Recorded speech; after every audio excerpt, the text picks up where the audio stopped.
Hello guys and welcome back. In this video we will see how to change LinkedIn profile to open to work. Open your LinkedIn application, then click on your profile on the top left corner.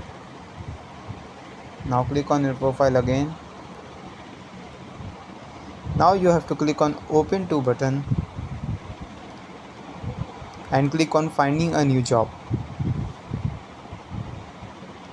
So here you have all the information about your job, including the titles, location types, location on site. So you can select according to your base and if you are open to work. Then you have to scroll down, and over here you can see recruiters only and all LinkedIn members. So it is better to use all LinkedIn members so that the people who use LinkedIn will be able to see that you are open to work. After selecting this, you have to click on save, and that's how you do it.